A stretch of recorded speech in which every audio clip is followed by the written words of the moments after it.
Ciudades Invisibles. Y seguimos con Ciudades Invisibles. Un beso grande a todos quienes nos están mandando mensajes, sobre todo a Nevsky, que bien tempranera nos mandó su mensaje, también para Damián, que está por ahí escuchando, el Quique, que ya está develando nuestra sorpresa. Quique, No, si Quique. nosotros decimos qué sorpresa, no vamos a decirlo ¿Para al qué te aire. traje, Quique? Sí, el Quique es como un barriga fría, ¿no? Ay, Como yo cuando era hace chico mucho te tiempo que no decían, escuchaba esa expresión. esa que cuando eras chico decías que eras un barriga fría. Yo Sí, soy sí. muy barriga fría con los regalos. Yo compro un regalo y si tu cumpleaños es dentro de una semana, yo ¿querés que te diga? ¿Querés que te diga? Te Hasta quema. que te doy el regalo. Te quema las manos. Bueno, el Quique está en esa también.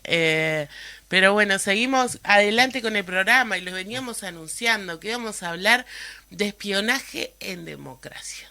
Así como lo escuchan, hay gente que lo está escuchando por primera vez, hay gente que sigue el tema hace muchos años.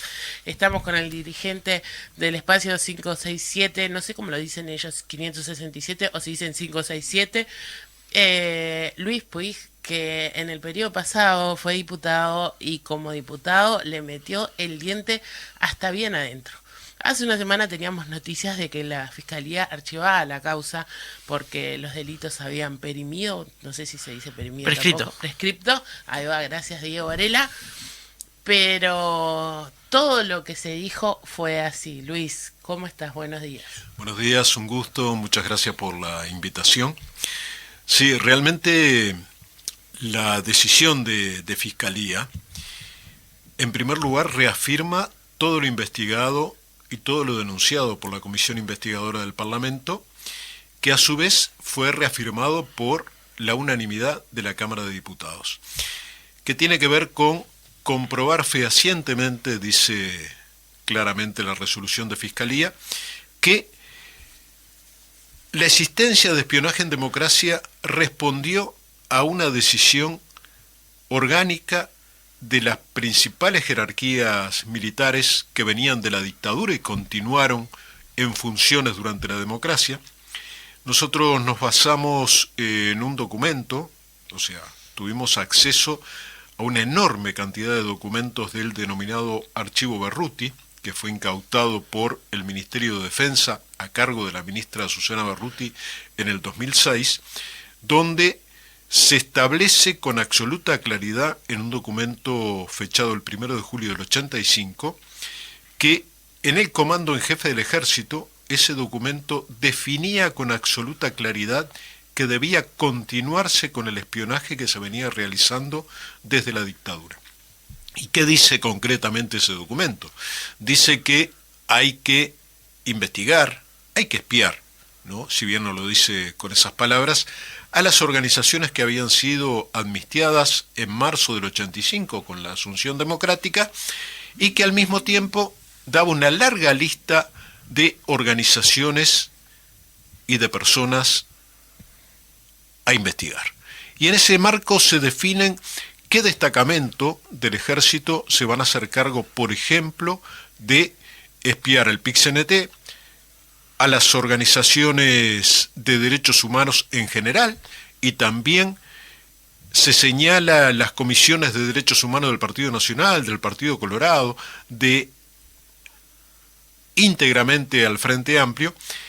Hay una especial preocupación en ese documento y en una cantidad enorme de documentos que vimos por las organizaciones de derechos humanos, que se intentaba prever, anticiparse a los movimientos de denuncia sobre el terrorismo de Estado y quienes fueron responsables de las torturas, secuestros, desapariciones y demás. Y en ese sentido se ordena desplegar un seguimiento sistemático sobre estas organizaciones. Quiero poner énfasis en esto. Estamos hablando del 85, estamos hablando de un gobierno democrático, estamos hablando de Julio María Sanguinetti, presidente, Tarío, vicepresidente, estamos hablando de que no era dictadura. Exactamente. Ya en ese momento ya estaba en pleno ejercicio el gobierno del doctor Sanguinetti. Nosotros, entre los 63 convocados que tuvimos en la comisión, en la cual habían responsables de los servicios de inteligencia de las 3 Fuerzas Armadas y de la Policía, y al mismo tiempo se convocó a exministros civiles y también a un expresidente como Julio María Sanguinetti. El doctor Sanguinetti, que fue convocado en junio del 2018 por la comisión, momentos antes de ingresar a la comisión, manifestó a la prensa que no había existido espionaje en su gobierno. Bien, cuando ingresó, cotejamos la documentación que teníamos, ese documento, entre muchos otros, le planteamos cómo era posible que él hubiera nombrado como jefe de inteligencia militar a Eduardo Ferro. ¿Y qué nos dice Sanguinetti en eso? Bueno, nadie puede hacer futurología, nosotros no podíamos saber la actitud que iba a tener Eduardo Ferro. Pero ¿cómo que no se podía saber? Estamos hablando de 1985. Ferro fue el responsable del operativo Zapatos Rotos, entre muchas otras cosas que hizo Ferro en inteligencia militar, que fue a Porto Alegre a secuestrar a Hugo Cores. No pudieron secuestrarlo, secuestraron a Lilian Celiberti, Universindo Rodríguez, a los hijos de Lilian. Esto fue denunciado abundantemente en Brasil, y las tapas de los diarios brasileños decían Eduardo Ferro, el jefe del operativo. Esto fue en el 78, y resulta que 7 años después Sanguinetti decía que no sabía quién era Ferro. Esto no es creíble, esto no es creíble. Después de la comparecencia, que estuvo creo que 2 horas, el doctor Sanguinetti intercambiando con la comisión, salió y dijo a la prensa, bueno, después de intercambiar con los diputados, he llegado a la conclusión que existió el espionaje en democracia, pero yo no lo ordené, dijo, ¿no? Claro, eso fueron como las 2 etapas, digamos. Por un momento hubo un negacionismo muy grande con respecto a todo lo que se había realizado, y después se esgrimió también que de alguna forma continuó por inercia, ¿no? Pero esto queda claramente demostrado que fue mandatado en base a los documentos del archivo de ruta que vos mencionabas. Exactamente. Varios jerarcas militares que estuvieron a cargo de inteligencia dijeron, bueno, en realidad esto se venía haciendo y se continuó por inercia. Absolutamente falso. Hubo una decisión orgánica en el seno de las Fuerzas Armadas de continuar con el espionaje. Y en ese sentido hay varios elementos a destacar. Por ejemplo, siguiendo con el caso Ferro, que había sido el abanderado de inteligencia militar en el periodo Sanguinetti, cuando en 1990 asume el gobierno blanco, a cargo de la calle Herrera, es sustituido, hay una purga en inteligencia militar, y el gobierno blanco designa al vicealmirante Otero a cargo de la inteligencia militar. Ferro, de alguna manera, y su equipo, en repliegue, por la purga política que había existido, se retira a Florida, concretamente al Batallón de Ingenieros de Florida, y allí desarrolla su actividad de espionaje. Le ordena a un oficial de ese cuartel realizar una operación de espionaje sobre una reunión de dirigentes blancos en el departamento de Florida. Este oficial, el entonces capitán Erosa, teniente Erosa en aquel momento, se niega a realizarlo, y allí empieza una campaña contra este oficial.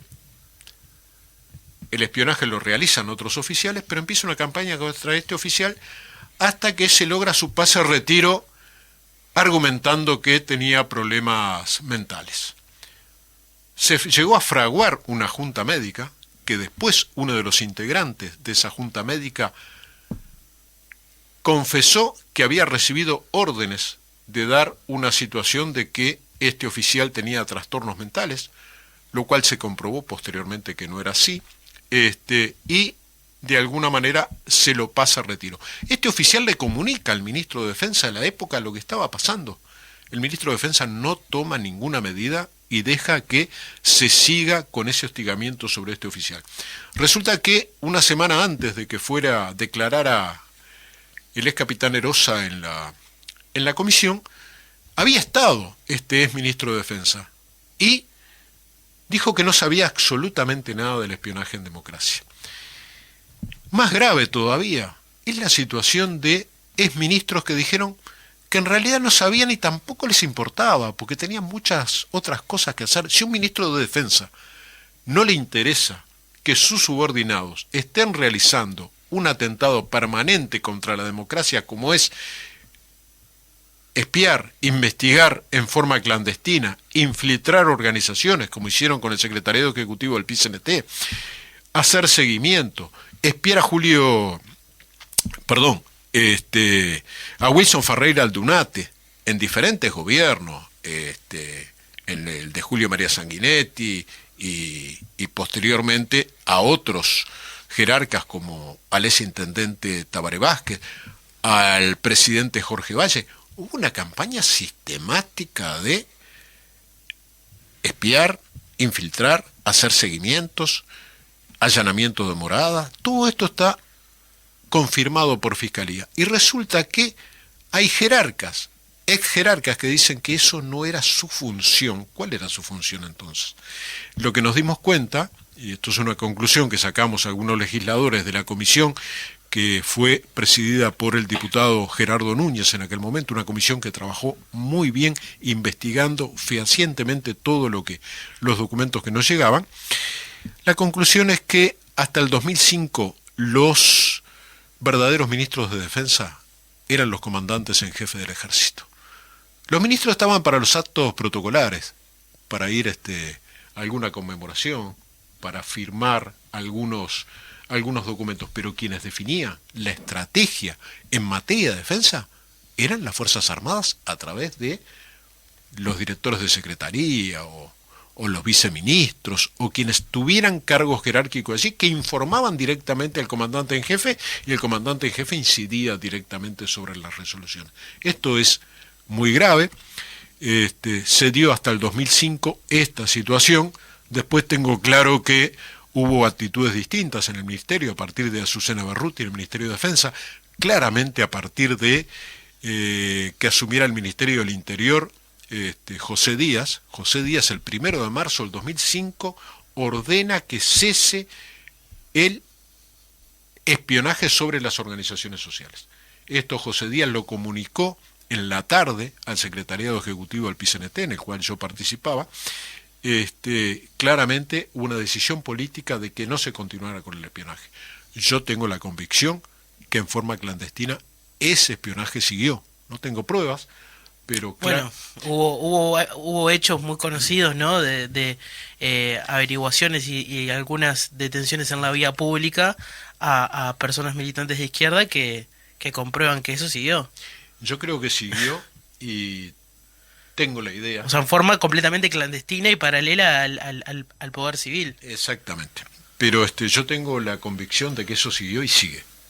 Y sigue al día de hoy, porque no hay ningún elemento que nos permita decir, bueno, ha habido una acción enérgica, por ejemplo, de este gobierno, de detener cualquier acción ilegal en ese sentido. Por el contrario, si uno ve los artículos de inteligencia estratégica que se modificaron con la LUC, puede ver con absoluta claridad que hay una sustracción del control que debe realizar el Parlamento y solo el presidente de la República puede pedir información sobre determinados temas.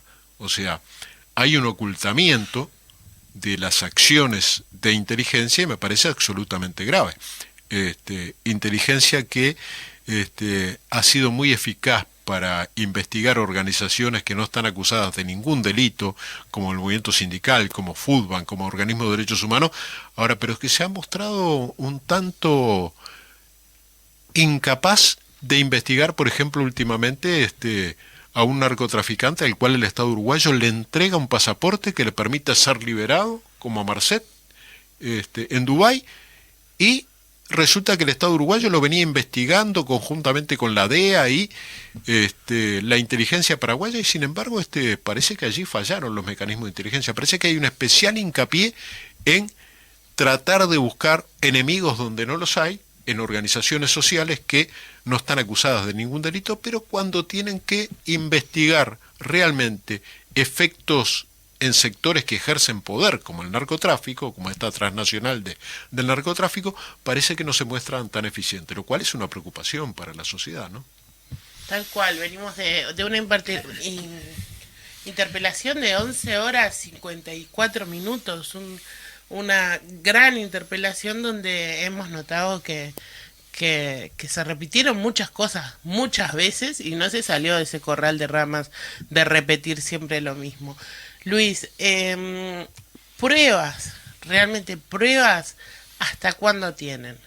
Pruebas efectivamente hasta el 2005. ¿Por qué?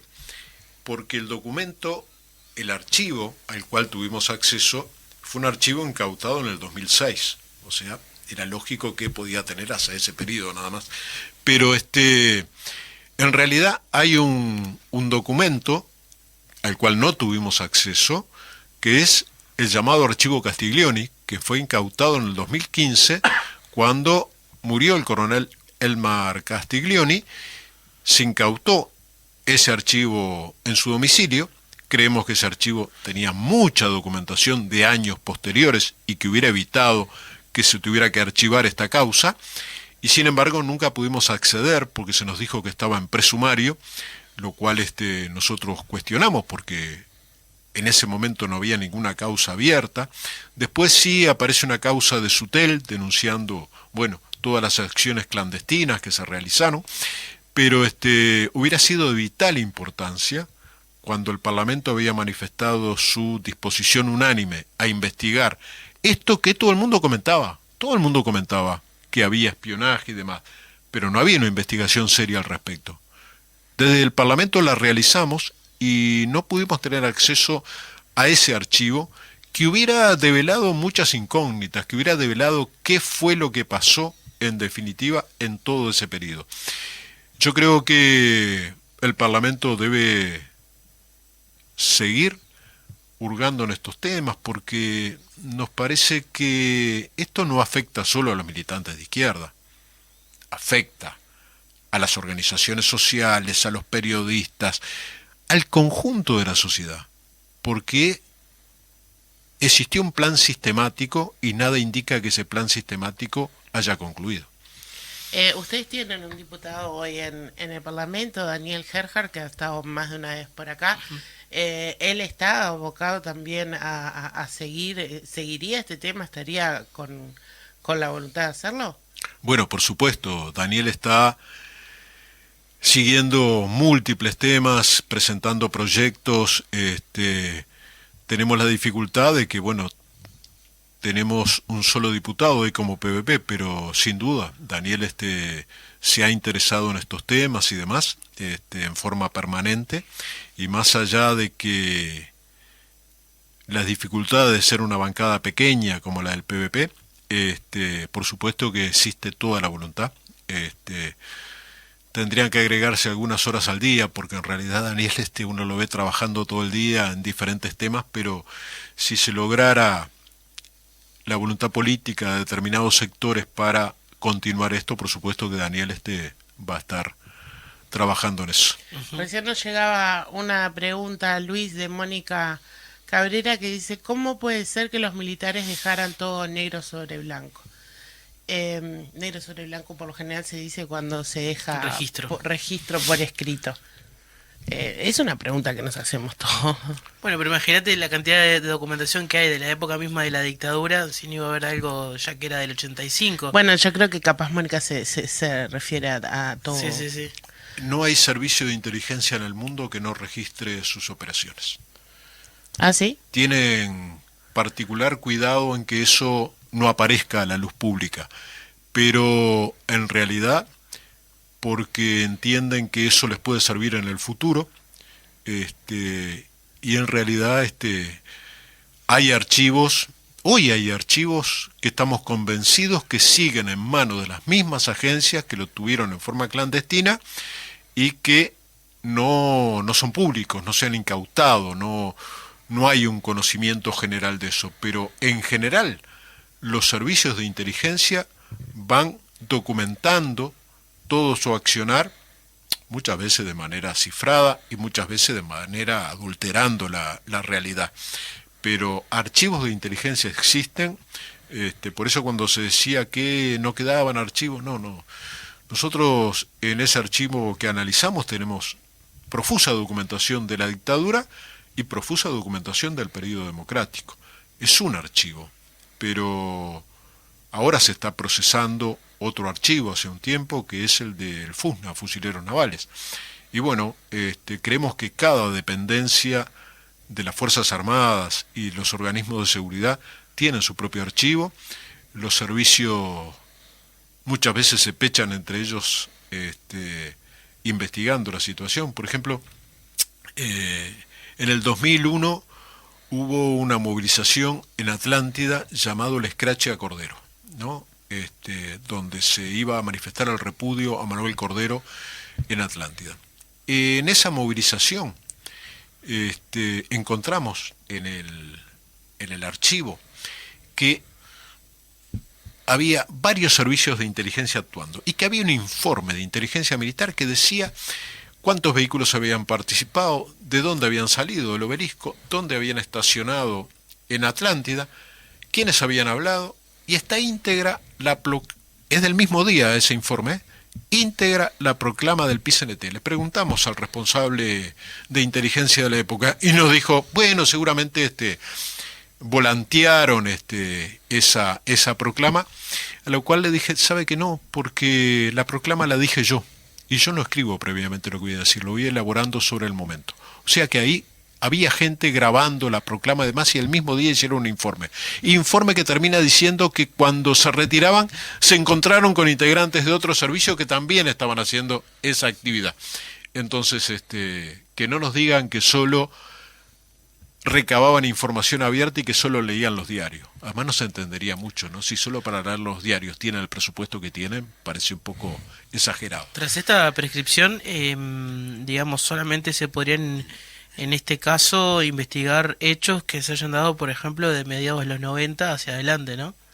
Sí, en realidad tienen 10 años como máximo la 10 prescripción, años en este caso. por tanto, pero en el archivo Castiglioni seguramente llega hasta el 2014-2015, o sea que estaríamos en plazo, pero y seguramente hay muchos otros archivos que en la medida que se pudiera acceder a ellos, y es un elemento fundamental que vienen reclamando las organizaciones de derechos humanos hace mucho tiempo, tal vez tendríamos elementos para decir qué es lo que está pasando, qué es lo que pasó en todo el periodo y qué es lo que está pasando hoy, ¿no? Vimos todos y todas cuando sacaban las cajas de la casa de Castiglione, ¿por qué hoy no se pudo acceder a todo eso? Bueno, justamente nosotros lo pedimos en varias oportunidades desde la comisión. Recuerdo notas a la presidencia de la Cámara y que a su vez la trasladaron y se nos planteó que desde el punto de vista técnico ese archivo estaba en presumario. Y fue la respuesta que recibimos durante todo el funcionamiento de la comisión, que fueron casi 2 años y medio, ¿no? Ay, Luis, ¿qué querés que te diga? Uno se va más preocupado. Uno se va preocupado porque realmente a veces creemos y estamos convencidos en las democracias fuertes y a veces están como los hormigueros, ¿viste? Que tienen todos los agujeros por debajo y complica la cosa.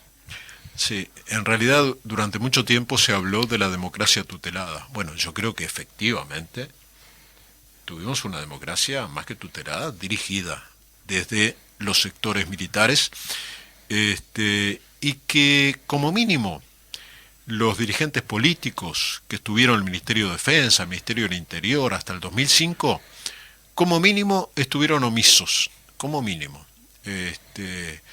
Y en realidad quienes manejaban toda la estrategia eran oficiales superiores de las Fuerzas Armadas.